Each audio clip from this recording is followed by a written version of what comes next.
Welcome my dear friend. अभी आप देख रहे हैं mathematics channel Rajendra concept of mathematics. Exam मिलती है आपको हायर मैथमेटिक्स से रिलेटेड अनेक टाइप का वीडियो। और अभी हम डिस्कस करने वाले हैं रैंक ऑफ मैट्रिक्स का प्रॉपर्टी। अब रैंक ऑफ मैट्रिक्स में क्या है प्रॉपर्टी, लेकिन इसके पहले जो विद्यार्थी इसके पहले लेक्चर में अगर रैंक ऑफ मैट्रिक्स का नहीं देखे हैं तो जाकर देख लेंगे, ताकि रैंक ऑफ मैट्रिक्स का पूरी जानकारी मिल सके। राइट। और इसमें एक चीज और है कि property of rank matrix echelon form द्वारा मैंने बताया है, और डिटरमिनेंट्स फॉर्म द्वारा भी रैंक ऑफ मैट्रिक्स निकालने के लिए बताया है। लेकिन वो जो भी विद्यार्थी, चाहे वो इंजीनियरिंग मैथमेटिक्स के विद्यार्थी हो या फिर BSc, MSc, NET, GATE, IIT JAM, इस तरह के अनेक कंपटीशन के एग्जाम देने वाले विद्यार्थी, सभी विद्यार्थियों के लिए रैंक ऑफ मैट्रिक्स बहुत ही इंपॉर्टेंट है। इसके लिए थोड़ा सा देखेंगे कि क्या है इसका मेन प्रॉपर्टी, इसके बारे में तो ज्यादा बढ़िया होगा। देखेंगे फर्स्ट प्रॉपर्टी क्या है। देखिए प्रॉपर्टी फर्स्ट में क्या लिखा गया है, let A be non similar matrix of order n then rank A बराबर n। अगर वो मैट्रिक्स नॉन सिमिलर मैट्रिक्स है, अगर वो मैट्रिक्स नॉन सिमिलर मैट्रिक्स है, अर्थात जिसका डिटरमिनेंट 0 नहीं हो, तो वो नॉन सिमिलर मैट्रिक्स का रैंक जो है, जितना रो जितना कॉलम रहेगा उतना ही उसका रैंक कहलाएगा। जैसे मान लिया नॉन सिमिलर मैट्रिक्स का मतलब है कि डिटरमिनेंट 0 नहीं होना चाहिए। अब रैंक उसी मैट्रिक्स का होगा जिसका डिटरमिनेंट 0 नहीं हो। तो यहाँ पे हम डिटरमिनेंट निकालते हैं। देखिए अगर हम डिटरमिनेंट निकालते हैं तो यहाँ पे क्या है, 1 के सामने इसको 2 - 1 और इसका 3 - 0 और 3 के सामने 0 और यह आएगा 1 - 6 + 9 इक्वल टू आएगा 4, जो 0 के बराबर नहीं है। यानी ये ऑर्डर का मतलब है इसमें कितना रो कितना कॉलम है, यानी 3 रो 3 कॉलम का है। तो इसका रैंक जो है, इसका रैंक मेरा क्या कहलाएगा, 3 कहलाएगा। Rank of matrix, rank of matrix equals to 3, यानी इसका रैंक क्या कहलाएगा, 3 कहलाएगा। यानी ये नॉन सिमिलर मैट्रिक्स जो भी रहेगा और जितना कॉलम का रहेगा उतना ही उसका रैंक कहलाता है। राइट, ये प्रॉपर्टी फर्स्ट हो गया। क्लियर। नेक्स्ट देखिए सेकेंड प्रॉपर्टी पे लिखा गया है, let A be singular matrix of order n then rank A less than n। अर्थात इसके पहले प्रॉपर्टी में मैंने बताया क्या कि अगर वो नॉन सिमिलर है तो उसका रैंक जो है ना, जितना रो रहेगा जितना कॉलम उतना ही रैंक कहला जाएगा।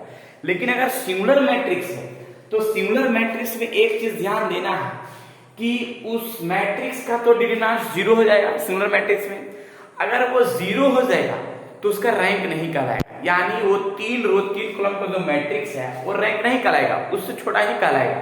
लेस देन n, यानी n अगर ऑर्डर का हो, यानी 3 रो 3 कॉलम का हो, तो इसका रैंक 3 से छोटा ही होगा। कैसे होगा देखिए, पहले तो इसका डिटरमिनेंट निकाल के दिखाते हैं। इसका डिटरमिनेंट का फॉर्म क्या होगा, इसके बाद अगर 0 का और ये -2 का तो 2 - 0 और ये 2 है 2 - 0, यानी ये हो गया -4 + 4 = 0। तो ये तो रैंक 3 नहीं कहलाएगा, रैंक 3 नहीं कहलाएगा, क्योंकि ये 3 रो 3 कॉलम का जो मैट्रिक्स मैंने निकाला है, ये रैंक जब भी होगा तो ये रैंक क्या होगा कि 3 से क्या होगा, छोटा ही होगा। अब छोटा हुआ तो पहले इस मैट्रिक्स से हम 3 रो 3 कॉलम से 2 रो 2 कॉलम का एक मैट्रिक्स निकालते हैं। 2 रो 2 column taking order 2, taking order 2, taking order 2। हम 2 रो 2 कॉलम का ऑर्डर निकालते हैं इससे। अब 2 रो 2 कॉलम कैसे दिखेगा, अब 2 रो 2 कॉलम का मैंने कोई भी ले सकते हैं, ये ले सकते हैं या फिर ये ले सकते हैं। कोई भी 2 रो 2 कॉलम का ऑर्डर लिया जाए और उसका हम डिटरमिनेंट निकालेंगे। और कोई ऐसा कर लेना है जिसका 0 नहीं आए। ठीक है, तो जरा देखते हैं इसका डिटरमिनेंट 0 - 4 = -4, जो 0 के बराबर नहीं है। जब 0 के बराबर नहीं है तो ये रैंक जो है 2 कहलाएगा। इसको हम लिख सकते हैं, रैंक है जो 2 होगा। क्योंकि उस मैट्रिक्स का रैंक होगा जिसका डिटरमिनेंट जो है 0 के बराबर नहीं होता है। अगर 0 के बराबर होगा तो रैंक नहीं कहलाएगा, तो रैंक मेरा हो जाएगा 2, राइट। चलिए देख लीजिए ये प्रॉपर्टी सेकंड पैटर्न है, इसलिए थोड़ा सा ध्यान देना है कि सिंगल मैट्रिक्स का जो रैंक होगा वो जितना और जितना कॉलम रहेगा उससे कम ही रहेगा, ठीक है। चलिए नेक्स्ट प्रॉपर्टी थर्ड में लिखा है let A be a matrix of order m into n then rank a less than minimum m into n। अब यहाँ पे ये देखना है कि रैंक जो है मेरा निकालेगा, लेकिन रो और कॉलम का जो भी मिनिमम पार्ट रहे उसी का रैंक कहलाएगा, चाहे तो उसके बराबर होगा या उससे छोटा हो। कैसे आप देखिए, पहले इसका डिटरमिनेंट जब भी है, पहले ये 2 रो 3 कॉलम का मैट्रिक्स, 2 रो 3 कॉलम का, तो 2 रो 3 कॉलम का तो डिटरमिनेंट निकाल ही नहीं सकते। जब भी वो निकलेगा तो रो और कॉलम सेम होना चाहिए, तो जाहिर सी बात है कि इसको 2 रो 2 कॉलम करना होगा या फिर 3 रो 3 कॉलम होगा। तो 2 रो 2 कॉलम जिसे हम बनाते हैं ऐसे, इस मैट्रिक्स को 2 रो 2 कॉलम कहीं से बनाते हैं, ठीक है। और ऐसा बनाना जिसका डिटरमिनेंट 0 नहीं हो। अब इसका हम डिटरमिनेंट निकालते हैं, तो डिटरमिनेंट 0 -2 और -2 जो 0 के बराबर नहीं है, तो ये रैंक जो है इसको हम बोल सकते हैं कि इस मैट्रिक्स का रैंक जो है मेरा कहलाएगा 2 कहलाएगा। यानी यहाँ पे 2 into 3 है, 2 into 3 यहाँ पे जब प्रोसेस है 2 और 3 के टर्म में मिनिमम जो होगा वही रैंक कहलाएगा, चाहे तो उसके बराबर में होगा या उससे छोटा होगा। मिनिमम दोनों कौन है, 2 है, तो ये 2 ही रैंक कहलाएगा, राइट। चाहे तो 2 के इक्वल होगा या 2 से क्या हुआ छोटा ही होगा। यही है रैंक का पोजीशन। जब कोई मैट्रिक्स रो और कॉलम के पोजीशन में रहे तब, जब रो और कॉलम सेम नहीं रहे तब उसके लिए फॉर्म है। प्रॉपर्टी नंबर 3, प्रॉपर्टी नंबर 4 के लिए जरा देखिए प्रॉपर्टी नंबर 4 में क्या है, if a, b are 2 matrices then rank a plus b less than rank a plus rank b less than equal to। अब a और b 2 मैट्रिक्स है, अब दोनों मैट्रिक्स का हम अलग अलग रैंक निकालेंगे और दोनों का ऐड करके भी रैंक निकालेंगे, तब उसका क्या होगा टर्म, इसके बारे में देखिएगा। तो हम पहले एक काम करते हैं, दोनों को हम ऐड कर लेते हैं a प्लस b। अब दोनों को ऐड करते हैं, 1 और 0 को ऐड किया 1 आ गया, 2 और 1 को ऐड किया 3 आ गया, राइट। वैसा ही 0 और 3 को ऐड करेंगे 3 आ जाएगा, 3 और 4 को ऐड करेंगे यहाँ पे क्या आएगा 12 आ जाएगा। इस तरह का फॉर्म है। अब इसमें देखिएगा रैंक का पोजीशन, अगर हम रैंक इसका, तो इसका हम डिटरमिनेंट पहले निकाल लेते हैं। अगर डिटरमिनेंट निकालते हैं, डिटरमिनेंट आ जाएगा क्या 3 - 0, अर्थात ये 3 आ गया जो 0 के बराबर नहीं है, तो ये 2 कॉलम का मैट्रिक्स है, इसका रैंक 2 कहलाएगा, राइट। अब b का हम निकालते हैं डिटरमिनेंट, b का डिटरमिनेंट निकालते हैं 0 - 3, ये भी जो है -3 आए जो 0 के बराबर नहीं है, तो इसका भी रैंक क्या कहलाएगा, रैंक 2 कहलाएगा। इसी प्रकार से a और b का हम डिटरमिनेंट निकालते हैं, रैंक आएगा, देखिएगा यहाँ पे 3 डिटरमिनेंट आया जो 0 के बराबर नहीं है, तो इसका rank a plus b equal to लिखा है क्या 2 लिखा है, क्योंकि 2 कॉलम का है। अब यहाँ पे ये बताता है कि 2 कॉलम का जो मैट्रिक्स है उसका डिटरमिनेंट 0 नहीं होगा, यानी रैंक मेरा क्या हो जाएगा 2 हो जाएगा, ये ध्यान रखना है। अब इसमें एक चीज है कि प्रॉपर्टी का स्टेटमेंट क्या है कि जब 2 मैट्रिक्स है और दोनों मैट्रिक्स को ऐड करके रैंक निकाले या दोनों को सेपरेट रैंक निकालेंगी, दोनों मैट्रिक्स को सेपरेट रैंक निकालेंगे और दोनों को जब ऐड करेंगे, दोनों मैट्रिक्स का सेपरेट निकाल के जब दोनों को हम ऐड करेंगे तो जाहिर सी चाहे तो ये छोटा ही होगा ये रैंक या तो इक्वल होगा। अब देख लीजिए यहाँ पे पोजीशन, अब दोनों का हम रैंक दोनों का ऐड कर दिया है और दोनों को ऐड करके रैंक निकाला है, तो ये फॉर्म जो है 2 और ये दोनों का एडिशन जो है इससे छोटा ही होगा या तो कभी कभी बराबर भी हो सकता है। तो ये ध्यान रखिए, प्रॉपर्टी फर्स्ट का स्टेटमेंट ये है, प्रॉपर्टी 4 का स्टेटमेंट ये है जो सामने दिख रहा है, राइट। चलिए तो ये राइट हो गया जब 2 मैट्रिक्स का एडिशन कर रैंक निकालने के पोजीशन में है तब। चलिए नेक्स्ट प्रॉपर्टी देखिए, property number 5, if A, B are two matrices then rank A into B. अब दो मैट्रिक्स है, दोनों मैट्रिक्स को मल्टीप्लाई करके रैंक का पोजीशन है, तो दोनों को मल्टीप्लाई किया गया उसका रैंक, और दोनों को सेपरेट रैंक निकाल के मल्टीप्लाई करेंगे, तब चाहे तो दोनों का वैल्यू बराबर आएगा या तो इसके से ये क्या आएगा, छोटा आएगा, ठीक है। लेकिन इसका रैंक जो है, इसका रैंक यहाँ 2 आएगा और इसका जो है रैंक 1 आएगा, क्योंकि नॉन जीरो रो या कॉलम का फॉर्म जो है एक ही है, यानी सिर्फ ये वाला है, तो रैंक 1 हुआ। इसमें भी एक रो पूरा हो गया, तो रैंक जो है ना A इंटू बी 1 ही आ जाएगा, एक कॉलम 1 आ जाएगा। अब यहाँ की पोजीशन में क्या है कि रैंक A इंटू बी और रैंक A और रैंक B, देखिए अब दोनों को हम मल्टीप्लाई करते हैं, 1 इंटू 2 इंटू 1 आ गया, राइट, और इसका रैंक 1 है, तो ये पोजीशन चाहे तो ये छोटा ही होगा या तो बराबर होगा, और ये मिनिमम पार्ट होगा, दोनों का होगा मिनिमम ही पार्ट होगा, तो मिनिमम ये फॉर्म जो है दोनों का मिनिमम ही होगा, राइट। तो ये पोजीशन में ध्यान रखना है कि ये कंडीशन जो है ना, जो भी होगा ये चाहे तो इक्वल होगा या तो ये छोटा ही होगा, राइट। ये हो गया टर्म जो है मिनिमम 2, ठीक है।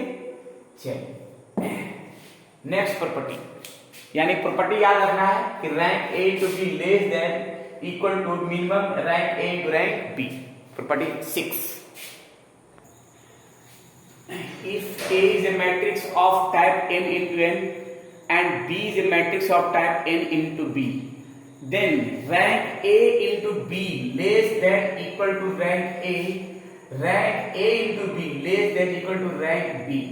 अब यहाँ पे देखिए क्या है कि दो मैट्रिक्स है, दोनों मैट्रिक्स को मल्टीप्लाई करके रैंक निकालेंगे, दोनों का हम सेपरेट, क्या है इसका सेपरेट रैंक जो है इससे क्या होगा, कम ही होगा या तो बराबर होगा। जैसे मान लीजिए देखिए A है B है और दोनों का मल्टीप्लाई है, ठीक है, ये दोनों को मल्टीप्लाई किया तो 0 0 आ गया।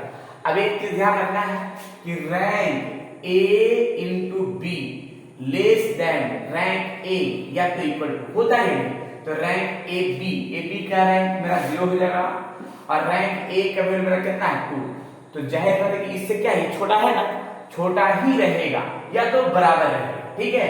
और ध्यान रखिएगा कि A मैट्रिक्स का रैंक मेरा 2 आया है, क्योंकि 3 रो 3 कॉलम का मैट्रिक्स है, लेकिन इसका डिटरमिनेंट 0 आ रहा है, तो मेरा जब भी होगा तो उससे कम, फिर 2 रो 2 कॉलम निकालेंगे, अगर 2 रो 2 कॉलम का डिटरमिनेंट निकालें और 0 नहीं आया तो रैंक मेरा क्या कहलाया, 2 कहला जाएगा। लेकिन देख रहे हैं कि 2 रो 2 कॉलम सभी का डिटरमिनेंट 0 आ रहा है, तो फिर ये हम काम क्या करेंगे कि इसको फिर एक रो 1 कॉलम का टर्म बनाएंगे और रैंक फिर मेरा क्या कहलाएगा, 1 कहलाएगा। लेकिन देख रहे हैं कि 0 नहीं आया तो रैंक 2 कहलाएगा। वैसा ही बी में क्या है कि बी जो मैट्रिक्स है, इस मैट्रिक्स में रैंक मेरा 1 हुआ, क्योंकि 2 रो 2 कॉलम का डिटरमिनेंट भी 0 आ रहा और 3 रो 3 कॉलम का 0 आ रहा, तो एक रो 1 कॉलम रैंक मेरा क्या कहलाएगा 1। और दोनों मैट्रिक्स का जब मल्टीप्लाई किया गया, मल्टीप्लाई करने के बाद सब 0 आ गया, और अगर वो 0 मैट्रिक्स है तो उसका रैंक 0 होगा। 0 मैट्रिक्स का रैंक ही 0 होता है, ये याद रखना ऑब्जेक्टिव में। अगला हम प्रॉपर्टी लिखाएंगे, तो यहाँ पे rank A into B less than equal to rank A और B को मल्टीप्लाई करेंगे और रैंक मेरा 0 आया है, रैंक A मेरा 2 है, तो ये टर्म मिल गया, ये हमेशा छोटा होना चाहिए, बड़ा होना चाहिए और इक्वल होगा, याद करें। फिर देखिएगा वैसा ही rank A into B less than या इक्वल टू रैंक B। अब देखिए इसका तो 0 आया है, ऐसा क्या है 1 आया, चाहे तो ये छोटा होगा या तो बराबर होगा। यही है प्रॉपर्टी नंबर 6 का रूल जो सामने दिख रहा है। Next property 7 number, let A be a matrix and A be its transpose, then A rank A equal to transpose rank A। यानी एक मैट्रिक्स है, उस मैट्रिक्स को हम ट्रांसपोज करके रैंक निकालें। जैसे इस मैट्रिक्स है, इसका रैंक निकालेंगे तो इसका रैंक मेरा आ जाएगा 3 आ जाएगा, और इसका अगर हम ट्रांसपोज करते हैं और ट्रांसपोज करके रैंक निकालते हैं तो उसका जो है क्या आता है उसके बारे में ट्रांसपोज कर लेते हैं। रो को कॉलम में करते हैं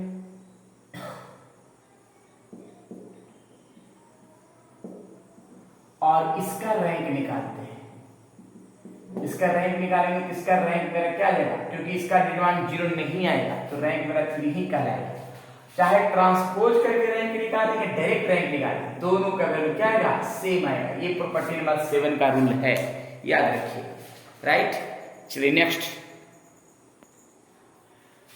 चलिए 8 नंबर में क्या है, the rank of null matrix is 0। अगर नल मैट्रिक्स है, नल मैट्रिक्स कह सकते हैं 0 0 0, और इसका रैंक क्या कहलाएगा, इसका रैंक कहला जाएगा 0।